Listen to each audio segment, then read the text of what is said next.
పూర్వం ఒక ఊరిలో అహంకారంతో నిండిన అత్తగారు ఉండేవారు. ఆమెకు 5గురు కోడళ్ళు. ఆ అత్తగారికి తాను చేసే పూజలే గొప్పవని, తనలా నియమనిష్టలు పాటించేవారు మరొకరు లేరని అహంకారం ఉండేది. కార్తీక మాసం రాగానే అత్తగారు ప్రతిరోజు 4 కోడళ్లను వెంటబెట్టుకుని నదికి వెళ్లి ఆడంబరంగా దీపాలు పెట్టేది. చిన్న కోడలు పోలి చాలా మంచిది, అణిగిమణిగి ఉండేది. కాని అత్తగారు అసూయతో ఆమె దీపారాధన చేయకుండా ఇంట్లో పూజా సామాగ్రి ఏమీ లేకుండా చేసేది. అయినా పోలి బాధపడలేదు. ఆమె భక్తికి ఏ ఆటంకం ఉండదని నిర్ణయించుకుంది. పత్తి కోసం పెరటిలో పత్తిని, దీపం కోసం పెరటిలోని మట్టితో దీపాన్ని చేసి, నూనె కోసం చల్ల చిలికిన కవ్వానికి అంటిన వెన్నను సేకరించి, బావి దగ్గర స్నానం చేసి, నియమనిష్ఠులతో నిస్వార్థ భక్తితో తన దీపాన్ని వెలిగించేది. అత్తగారి కంట పడకుండా ఆ దీపంపై మేదర బుట్టను బోర్లించేది. కార్తీక అమావాస్య రోజు వచ్చింది.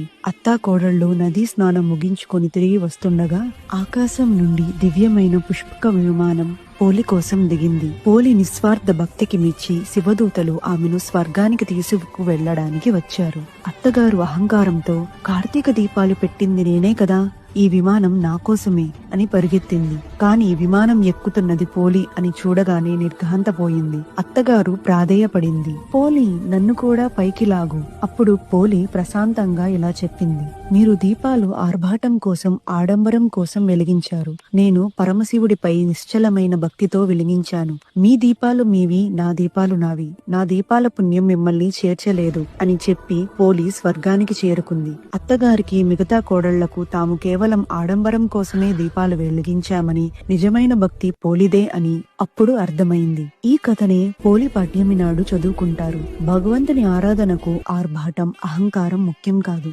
నిష్కలమైన నిస్వార్థమైన భక్తి మాత్రమే ముఖ్యం.